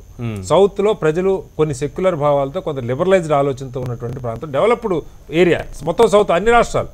కాబట్టి ఈ ధోరణి కాకుండా మీరు గుడ్ గవర్నెన్స్ ఏదైతే మన మోడీ గారు వచ్చింది కూడా మనం గమనిస్తే, సౌత్ వరకు వస్తే కర్ణాటక కొంచెం స్ఫూర్తి ఏమో దానికి. పక్కనే ఉన్నటువంటి ఒడిశాలో మన వచ్చినటువంటి ఫలితాలు ఇవన్నీ కూడా ఆలోచనతోనే ఇప్పుడు ఇటువైపు ఈ 2 రాష్ట్రాల్లో ఉన్న పార్టీలు, ప్రాంతీయ పార్టీలు కానీ కాంగ్రెస్ మీద కానీ చాలా చోట్ల అవినీతి ఆరోపణలు కీలకంగా పడిపోవడానికి అవే కారణం, అణిగిపోవటానికి. బీజేపీ మీద జాతీయ స్థాయిలో పెద్దగా అవినీతి ఆరోపణలు మనకి ఇప్పుడైతే వినపట్ల. సో అది ఒక పాజిటివ్ పాయింట్. మీరు ఆలయంలో ఆలోచన చేస్తే మోడీ గారు ఎలా అయితే ఎన్నికయ్యారో కాంగ్రెస్ అవినీతిని చూయించి అవినీతి లేకుండా పరిపాలనని, ఆలయం గుడ్ గవర్నెన్స్, దాని ఫలితాలు ఏమొచ్చినా తర్వాత చర్చ. ఇప్పుడు బ్లాక్ మనీ తేగలిగారా, ఉద్యోగాలు కల్పించారు, వేరే చర్చ. ఈ లైన్ వదిలేసి తేలిగ్గా ఉంది కదా అని చెప్పి ఈ మతం చుట్టూ తిప్పే ప్రయత్నం చేస్తే మాత్రం సౌత్లో ఫలితాలు రావని నేను భావిస్తాను. రైట్, రాకేష్ గారు. ఒకటండి, నిన్న అంటే బీజేపీ పార్టీ తప్పకుండా జాతీయ స్థాయి నాయకులు రావాల్సిందే, వాళ్ళ పార్టీని స్ట్రెంతప్ చేసుకోవాల్సిందే, అది ప్రజాస్వామ్య స్ఫూర్తితో వాళ్ళు జరగాల్సిందే. కానీ ఇక్కడ ప్రధానంగా సమస్య ఏంటంటే ఎక్కడైతే ఎలక్షన్లు వస్తాయో అక్కడ గోవధ అనే ఇష్యూ పైకి వస్తుందండి. ఫర్ సపోజ్ నిన్న రాజస్థాన్లో అల్వార్ జిల్లాలో జరిగినటువంటి దాడి ఏదైతే షేఖుల్లా ఖాన్ అని చెప్పేసి ఆవులు అంటే గో సంరక్షణని, లేకపోతే యూపీలో ఎలక్షన్లకు బిఫోర్ అక్కడ ఇస్లాక్ అని చెప్పేసి ఒక అతన్ని ఏది గోమాంసం తిన్నాడని చెప్పేసి ఆయన ఇంటి మీద దాడి చేసి వాళ్ళ కొడుకు ఇండియన్ ఆర్మీలో అది ఏది ఎయిర్ ఫోర్స్లో పనిచేస్తాడు, వాళ్ళ ఇంటి మీద దాడి చేసి చేయడం జరిగింది. కానీ ఈ రోజు భారతదేశం మొత్తం నుండి ఎక్స్పోర్ట్ అవుతున్నటువంటి బీఫ్ ఏదైతే ఉన్నదో అది గుజరాత్ నుంచి వెళ్ళి రాజస్థాన్ నుంచి వెళ్ళి మ్యాక్సిమం బీఫ్ ఎక్స్పోర్ట్ అవుతుంది. అంటే నేను అనేది ఏంటంటే వాళ్ళు వ్యాపారానికి సంబంధించి వేరే విధంగా, మళ్ళీ ఇక్కడికి వచ్చి ప్రజల మనోభావాలతోటి మనం ఏ విధంగా దాన్ని ఎన్కాష్ చేసుకోవాలనే విధానికి ఇంకో విధంగా ప్రవర్తించడం అనేది, మతాన్ని మన రాజకీయాలకు పులుముకోవడం అనేది మంచి పద్ధతి కాదు. అది ఏ పార్టీ అయినా సరే. సరే, ఏ పార్టీకైనా లక్ష్యం అనేది అధికారంలోకి రావడం అనేది ఉంటుంది. ఇక్కడ అన్ని రాష్ట్రాల్లో చూస్తున్నాం కదా పరిస్థితి. అది ఏ మార్గంలో వచ్చింది ఏంటని పక్కన పెడితే ఇక్కడ తెలంగాణలో కూడా ఆ పరిస్థితి ఉంటుందని మీరు అనుకుంటున్నారా? అక్కడ వేసిన పాచికలే ఇక్కడ పారుతాయి అనుకుంటున్నారా? లేకపోతే టీఆర్ఎస్కు ధీటుగా ఎదుగుతుందని అనుకుంటున్నారా? ఎట్టి పరిస్థితుల్లో కూడా సమస్యనే ఇక్కడ లేదు. ఇక్కడ మాత్రం సెక్యులర్ ప్రజలు, సెక్యులర్ పార్టీలే మనుగడ సాగిస్తాయి. మీకు ఈ దేశానికి ఇచ్చినటువంటి నాయకత్వం అది ఏ రకమైనటువంటి మావోయిస్ట్ పార్టీ నాయకత్వం తీసుకున్నా కానీ తెలంగాణ ప్రాంతం నుంచే ఉంది. అంటే బలమైన నాయకత్వం, ఒక బలమైనటువంటి భావజాలాన్ని, మార్పును కోరుకునేటువంటి నాయకత్వం ఎక్కడ ఉందంటే తెలంగాణ ప్రాంతంలో ఉంది. నెక్స్ట్ వచ్చేసి మొన్న జిహెచ్ఎంసీ ఎలక్షన్లో మీరు చూశారు ప్రత్యక్షంగా, ఎక్కడ ఎన్ని ఫలితాలు వచ్చినా జిహెచ్ఎంసీ కాడికి వచ్చేసరికి ప్రజలు ఒక స్పష్టమైనటువంటి తీర్పుని ఇవ్వడం జరిగింది. నేను అనేది ఏంటంటే ఇక్కడ మళ్ళీ ఎప్పుడు ఒక రాజకీయ పార్టీలకే బాగా తెలుసు ప్రజల కంటే కూడా. నెక్స్ట్ వచ్చేసి ఫలితాలు మారకుండా ఉంటాయి అనుకోవడం మాత్రం అంటే ఇక్కడ నాయకత్వంలో ఐక్యత సాధించడానికి కూడా ఆయన వస్తుండొచ్చు. ఎందుకంటే ఇప్పుడు బీజేపీ రాష్ట్ర అధ్యక్షుడు ఒకరున్నారు, ఆయనకు సంబంధం లేకుండా సింగరేణి యాత్రలు చేశారు. అంటే నేను అనేది ఏంటంటే అధ్యక్షుడు చేయన్నా, ఫ్లోర్ లీడర్ చేయన్నా, అది పార్టీకి సంబంధం ఉందా లేదా అంటే ఇట్లాంటి అన్ని కూడా కాంట్రవర్సీస్ ఉన్నాయి కదా, వాటన్నింటినీ సెట్ చేయడానికి ఈ రోజు రావడం జరుగుతుంది. పార్టీ అంతర్గతంగా పటిష్టం చేసుకోవడానికి వస్తుంది తప్పితే పార్టీ ప్రజల్లో పటిష్టం చేయడానికి మాత్రం ఇక్కడ అవకాశం లేదని నేను చెప్తాను. అంతర్గతంగా పటిష్టం అయితే రాష్ట్రంలో కూడా పటిష్టం అవుతుందేమో అనుకుంటున్నారు. అనేది ఏంటంటే వాళ్ళు కాంగ్రెస్ బీజేపీ పార్టీకి ఏ రోజు బీజేపీ భావన తెలంగాణలో ప్రత్యేకంగా మనం 5 రాష్ట్రాల ఎన్నికల ఫలితాలు చూసిన తర్వాత మనకి తెలంగాణ చాలా ప్రధానమైంది. ఈ రకమైనటువంటి ఫలితాలు వచ్చాయి కాబట్టి దక్షిణాదిలో బాగా వేయడానికి తెలంగాణలో అవకాశం ఉందని భావిస్తోంది. ఇక్కడ కాంగ్రెస్ పార్టీ పరిస్థితి ఏంటి? కాంగ్రెస్ ప్రత్యామ్నాయంగా ఎదగలేకపోతుందా? ఇక్కడ బీజేపీ 2019 టార్గెట్ దృష్టిలో పెట్టుకుని పోతా ఉంది. దాంట్లో డెఫినెట్గా ఎందుకంటే మ్యాజిక్ ఫిగర్ 272, మన 282 వచ్చాయి, ప్రజెంట్ ఉండేది 282, మ్యాజిక్ ఫిగర్ 272. కాబట్టి 2019లో ఆ మ్యాజిక్ ఫిగరు దాటాలి అంటే ప్రజెంట్ ఉండే పరిస్థితుల్లో మన 2014లో 1 గుజరాత్, 2 రాజస్థాను, మధ్యప్రదేశ్, ఛత్తీస్గఢ్, యూపీ, ఈ ప్రధానమైనటువంటి రాష్ట్రాలు ఆల్మోస్ట్ సాచురేషన్ ఎన్ని ఉంటే అన్ని వచ్చినాయి. కాబట్టి ఆ పరిస్థితి 2019లో ఉండదు. ఆ మేరకు ఎన్ని 10% వచ్చినాకనే 10 సీట్లు ఎక్కువ వచ్చినాయి. రేపు ఆ మేరకు తగ్గితే దాన్ని ఏ విధంగా కవర్ చేసుకోవడానికి ప్రధానంగా 1 కేరళ, 2 తమిళనాడు, 3 తెలంగాణ, 4 ఆంధ్రప్రదేశ్, 5 వెస్ట్ బెంగాల్, 6 ఒరిస్సా, 7 అస్సాం మీద వాళ్ళు మెయిన్గా కాన్సన్ట్రేషన్ చేస్తూ వస్తున్నారు, కొంచెం స్కోప్ ఉందని చెప్పేసి. ఆ నేపథ్యంలో సరే మన అస్సాంలో కొంతవరకు సక్సెస్ అయ్యారు. ఇదే ఒరిస్సాలో ఏదో పంచాయతీ ఉత్తరప్రదేశ్లో కూడా 72 పార్లమెంట్ స్థానాలు గెలిస్తే అన్ని రావు అసెంబ్లీ సీట్లు ఆ స్థాయిలో ఎక్కడ వస్తాయి అనుకున్నారు, ఆ స్థాయిలోనే చూపించారు దగ్గర. కాబట్టి వాళ్ళు ఆ నేపథ్యంలో వాళ్ళు ఏ పార్టీకైనా ఎన్నికలకు సంబంధించి పోలింగ్ స్టేషన్ అనేది ప్రధానమైంది. కాబట్టి వాళ్ళు ఆ పద్ధతిని అవలంబిస్తున్నారు. అది ఏ పార్టీ కూడా చేయాల్సిన, ఈవెన్ బీజేపీ ఉంటే మిగతా పార్టీలు నేర్చుకోవాలి. ఎందుకంటే ఫైనల్ గా ఎంత చేసినా ఆఖరికి పోలింగ్ రోజు పనిచేసేది ఆ పోలింగ్ ఏజెంట్ మెయిన్ గా. ఉత్తరప్రదేశ్ సక్సెస్ ని ఫార్ములాని ఇక్కడ అప్లై చేస్తున్నారు. పోలింగ్ బూత్ స్థాయికి అది కరెక్ట్ స్ట్రాటజీని. ఇక్కడ నాకు తెలిసి తెలంగాణకు సంబంధించి, ఇక్కడ తెలంగాణ ఆంధ్రాకు సంబంధించి కంపేర్ చేస్తే ఒక 1999 వరకు ఓవరాల్గా తెలంగాణలో ఆంధ్రప్రదేశ్ ఓడుగా ఆ ఒక్క ఓటుతో ఓడిపడిన నేపథ్యంలో కొంత బీజేపీ వాజ్పేయి హవా, కార్గిల్ హవా సోకింది, ఆంధ్రాలోకి వచ్చినాయి. కానీ జనరల్గా ఈ 2 రాష్ట్రాలతో కంపేర్ చేసి ఆ ప్రాంతానికి ఈ ప్రాంతానికి తెలంగాణ మొదటి నుండి కూడా కొంత బీజేపీకి ఈవెన్ 84లో 2 సీట్లు వచ్చినాయి బీజేపీకి దేశంలో. ఒకటి తెలంగాణ ప్రాంతము, ఒకటి జంగారెడ్డి గారు పివి నరసింహరావు గారిని ఓడించి అందుకే వచ్చిన ఫలితాలు నేపథ్యం ఇప్పుడు ఉంది. ఒకే రకంగా ఉన్నాయి. కొంత ఆంధ్రప్రదేశ్ కంపేర్గా తెలంగాణ కొంచెం బెటర్. కానీ ఈ అవకాశం వచ్చేసి టీఆర్ఎస్ వచ్చేసి 12% ముస్లిమ్స్ రిజర్వేషన్ అనేది అది టీఆర్ఎస్ అడ్వాంటేజ్ ఒక విధంగా అనుకుంటే దాన్ని బీజేపీ రివర్స్ అడ్వాంటేజ్ తీసుకోవాలని చెప్పి ప్రయత్నాలు చేస్తుంది. ఇంకా మూడవది వచ్చేసి నాకు తెలిసి కాంగ్రెస్కి అడ్వాంటేజ్ పొజిషన్ ఏమంటే తెలంగాణ రాష్ట్రం ఇచ్చిన పార్టీగా కాంగ్రెస్కి అడ్వాంటేజ్ ఉంటుంది. మొన్న వరకు వచ్చేసి సరే కొంతవరకు దాన్ని ఎన్కాష్ చేసుకోలేకపోయింది, కానీ ఇచ్చిన సమయంలోనే ఎన్కాష్ చేసుకోలేకపోయింది. గడిచిన తర్వాత ఎట్లా ఎన్కాష్ చేసుకోవాలి? అనేక కారణాలకి టీఆర్ఎస్ ఫెయిల్యూర్ అయినప్పుడు తెలంగాణ ఇచ్చిన పార్టీగా డెఫినెట్ గా కాంగ్రెస్ కు అడ్వాంటేజ్ ఉంటుంది. కానీ కాంగ్రెస్ కూడా బీజేపీని అండర్ ఎస్టిమేట్ కానీ ఫెయిల్యూర్ అయినప్పుడు అనేటటువంటి ఒక క్వశ్చన్ మార్క్ అక్కడ ఎండ్ చేస్తే ఫెయిల్యూర్ అవుతుందా లేదా ఓవరాల్ గా వచ్చేసి ఇంకా 2 years లో ప్రధానంగా ఎన్నికల సంవత్సరం వచ్చేటి మెయిన్ గా ఈ 2 నెలల్లో ప్రధానంగా ఉంటుంది. కాబట్టి తెలంగాణలో బీజేపీకి ఉన్న అడ్వాంటేజ్ ఏమి, బూత్ స్థాయి వరకు వాళ్ళకు ఆర్థికంగా పరిపుష్టిలో ఉన్నారు, కేంద్రంలో అధికారంలో ఉంది, పోలింగ్ స్థాయికి పోవాలని ప్రయత్నం చేస్తున్నారు. అంతవరకు వాళ్ళకు పాజిటివ్ పాయింట్స్ కొన్ని ఉన్నాయి. కానీ at the same time Congress కున్న పాజిటివ్ పాయింట్స్ కూడా కాంగ్రెస్ కూడా మొదటి నుండి ఆంధ్రప్రదేశ్ సమైక్య ఆంధ్రప్రదేశ్లోనే ఎప్పుడు బలంగా ఉన్నటువంటి పార్టీ. తర్వాత ఫ్యామిలీ మీద కూడా మంచి అభిప్రాయం ఉన్న పార్టీ. మొన్న కూడా ఆంధ్రప్రదేశ్లో వాళ్ళ ఒపీనియన్కు వ్యతిరేకంగా అనేది వచ్చినారు, కానీ తెలంగాణలో వాళ్ళకి అనుకూలంగానే కాంగ్రెస్ చేసినట్టు అనుకోవాల్సి వస్తుంది. కాబట్టి కాంగ్రెస్ పార్టీ పరంగా ఆ కుటుంబ పరంగా రాష్ట్రం ఇచ్చిన పార్టీగా తెలంగాణలో కాంగ్రెస్ పార్టీకి అడ్వాంటేజ్ వస్తుంది. తెలంగాణ పైన దృష్టి పెడుతున్నారా, ఏపీ పైన కూడా దృష్టి పెడతారా? తెలంగాణలో ఉన్నటువంటి అవకాశాలు ఎలా ఉన్నాయి? ఒక జాతీయ పార్టీగా దేశమంతా కూడా బీజేపీ బలంగా తయారు కావాలనేటువంటి ఆకాంక్ష భారతీయ జనతా పార్టీకి ఉంది. క్రమక్రమంగా ఇంతకుముందు ఉత్తరాది పార్టీ అనేటువంటి ప్రజలు ఈసారి ఈశాన్య రాష్ట్రాలలో కూడా బీజేపీ గెలవడము, అధికారంలోకి రావటము, ఆ రకంగా ఇప్పుడున్నటువంటి తెలంగాణ కానీ, ఒరిస్సా కానీ, లేకపోతే కర్ణాటక కానీ, కర్ణాటకలో గతంలో భారతీయ జనతా పార్టీ సొంతంగా రాష్ట్రంలో అధికారంలోకి వచ్చింది. అయితే దేశవ్యాప్తంగా బీజేపీ ఎక్కడైతే ఎంపీలు గెలిచినరో ఆ స్థానాలలో గెలిచినటువంటి వాళ్ళు కానీ, కేంద్ర మంత్రులు కానీ గెలవనటువంటి స్థానాల్లో బూత్ స్థాయిలో పార్టీని బలోపేతం చేయడానికే ఈరోజు పార్టీ 37 సంవత్సరాలు అయింది బీజేపీ పార్టీ. ఈరోజు భారతీయ జనతా పార్టీ ఆవిర్భావ దినోత్సవం కాబట్టి ఈ రోజు నుంచి దేశవ్యాప్తంగా అంబేద్కర్ జయంతి వరకు ఏదైతే పార్లమెంటు సదస్సులు బూత్ స్థాయిలో కార్యకర్తల్ని బలోపేతం చేయాలనేటువంటిది ఒక నిర్ణయం తీసుకుంది. అదేదో టీఆర్ఎస్ పార్టీకి ఇక్కడ ప్రత్యామ్నాయంగా కావాలనో, లేకపోతే టీఆర్ఎస్ పార్టీ ఎప్పుడు టీఆర్ఎస్ పార్టీ ఎంత బలమైన పార్టీ అనేది అనేటువంటిది కాదు. ఇలా మనకు తెలుసు. ఇలా నేను ఒక విషయం మా ప్రస్తావన చెప్పనియండి, మీరే ప్రశ్నలు వేస్తే కాదు, మా ఇప్పుడు అందరు చెప్పారు వాళ్ళ ప్రస్తావన. ఎలా ఒకసారి జిఎస్ఎంసీ ఎన్నికలు వస్తే తోకబుడ్చుకొని ఇట్లా పడుకున్న పార్టీలు ఇలా అధికారంలోకి వచ్చిన తర్వాత నిలబడి గెలిచినటువంటి పార్టీ ఉండొచ్చు, పోటీలు చేయొచ్చు, చేయకపోవచ్చు. అంత మాత్రాన పార్టీ ప్రమేయము బలము బలహీనతలు కాదు. భారతీయ జనతా పార్టీ బలోపేతం చేయనికనే అమిత్ షా గారు హైదరాబాద్ పార్లమెంట్ సదస్సు మొదటగా మీరు పార్టీని బలోపేతం చేసుకోవద్దని ఎవరు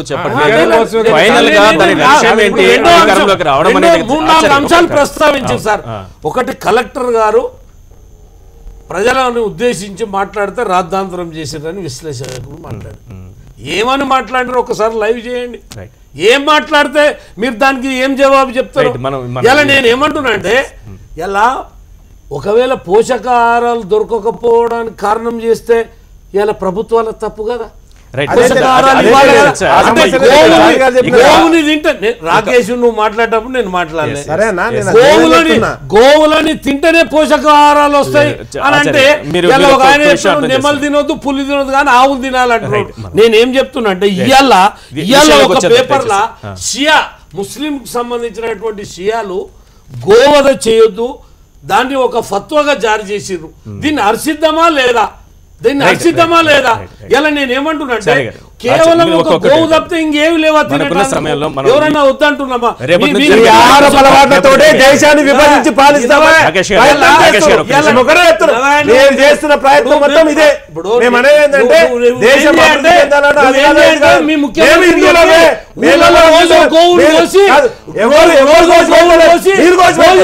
గుజరాత్ లో జరుగుతుంది. ఏం మాట్లాడతావు? మేము అనేది ఏంటంటే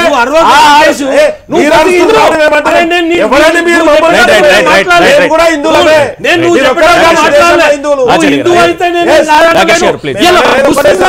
ముస్లింలకున్న ఆచార్య గారు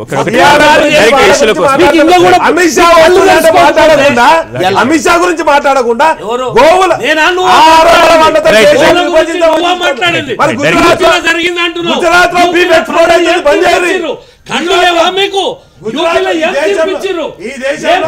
ఆచార్య డైరెక్ట్ ఇష్యూలోకి వద్దాం ప్లీజ్. గుజరాత్ ఎక్స్పోర్ట్ చేయాలి బంద్ చేయాలి. గుజరాత్ లో బంద్ చేయాలి. బీఫ్ ఎక్స్పోర్ట్ ఎక్కడి నుంచి జరుగుతుంది బంద్ చేయాలి. రాకేష్ గారు ప్రజలు ఏం తీర్పిచ్చారు? మేము ఒకటే చెప్తున్నాం. ఉన్న సమయంలో మనం ఇష్యూ గురించి మాట్లాడాలి. అమిత్ షా గోవుల గురించి గోమాంసం ఒక కిలో మీరు పంపుకోండి. మీరు పంపుకోండి. మీకు ఓట్లు అట్లనే వస్తాయి కదా. మీరు అట్లనే కదా ఓట్లు వచ్చేది మీకు. ఎందుకు ఓట్లు చేసుకున్నది అట్లనే కదా. రైట్ ప్లీజ్ కొంచెం కంట్రోల్ చేసుకోండి ఇద్దరు దయచేసి. రైట్ ఆచార్య గారు ఆరోపణలు చేసి పొద్దుగాల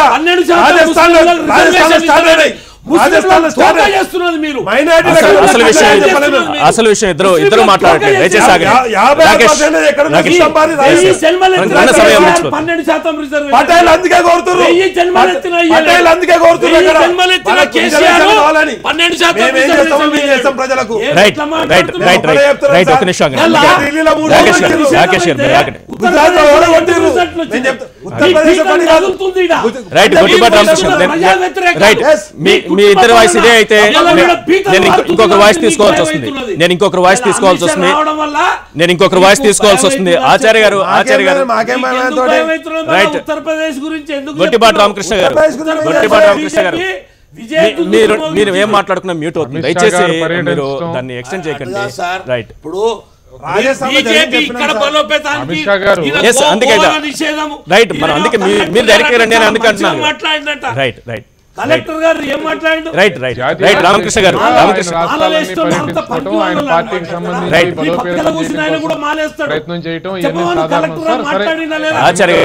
ఆచార్య గారు ఒక నిమిషం ఆగండి. గొట్టిపాటి రామకృష్ణ గారు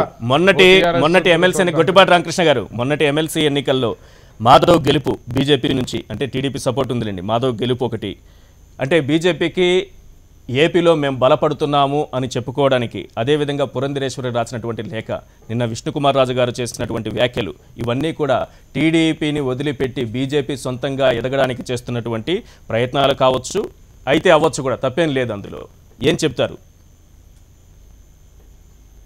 అంటే మీరు ఇప్పుడు రాజకీయ పార్టీలు ఏ పార్టీకైనా సరే ఎవరికాళ్ళు ఎదగాలని చెప్పి కోరుకోవటంలో దాన్ని ప్రశ్నించాల్సినటువంటి అవసరం లేదు సార్. అయితే ఇప్పుడు ఇక్కడ జరిగినటువంటి పరిణామాలు కానీ పరిస్థితులు కానీ ఒకటైతే చెప్పొచ్చు, అది వాళ్ళకి అంతర్గతంగా క్రమశిక్షణ పరంగా చూస్తారా లేదా అంతర్గత అంశంగా చూసుకుంటారో కానీ అంటే మీరు ఎత్తారు కాబట్టి అవకాశం ఉందంటారా బీజేపీకి ఏపీలో పరిస్థితి? ఎందుకంటే బహిరంగంగా ఏ రాజకీయ పార్టీ అయినా బహిరంగంగా వ్యాఖ్యానించడాన్ని అది క్రమశిక్షణ రాహిత్యంగానే తీసుకుంటాయి. ఇది any political party, even in the Congress also.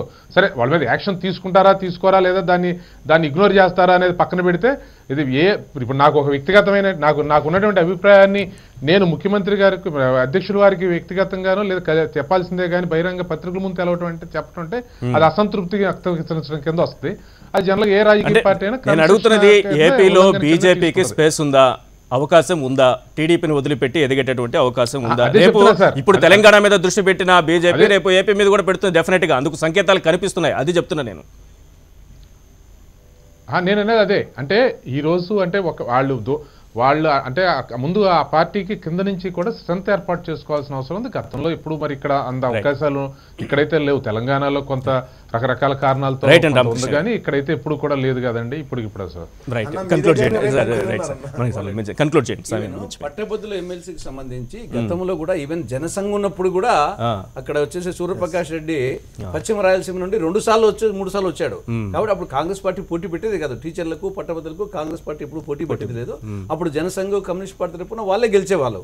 కాబట్టి గతంలో కూడా ఉంది హిస్టరీ, ఎమ్మెల్సీలు గెలిచింది. అవును, కాబట్టి అది పెద్ద ఇష్యూ కాదు. అంటే వాళ్ళకి అంటే ప్రత్యేక హోదా ఇవ్వలేదు, ప్రజల్లో అసంతృప్తి ఉంది, రైల్వే జోన్ ఇవ్వలేదు, అసంతృప్తి ఉంది అనేది లేదు అని చెప్పుకోవడానికి మాధవ్ గెలుపుని ఒక ఉదాహరణగా చూపిస్తున్నటువంటి పరిస్థితి. అందుకు ప్రస్తావించాల్సి వచ్చింది. అందుకు మాధవ్ పేరు ప్రస్తావించారు. రైట్ అండి, మన సమయం మిత్రపక్షంగానే పోటీ చేసినాం. 2 పార్టీలు ప్రయత్నం వల్లనే మేము అక్కడ బీజేపీ గెలిచినాం. రైట్, థ్యాంక్ యూ అండి ఆచార్య గారు, చర్చలో పాల్గొన్నందుకు. తులసిరెడ్డి గారు, అలాగే కటారి శ్రీనివాస్ గారు, రాకేష్ గారు, గొట్టిపాటి రామకృష్ణ గారు, ఇది వాటి చర్చా కార్యక్రమం. చూస్తూనే ఉండండి HM TV.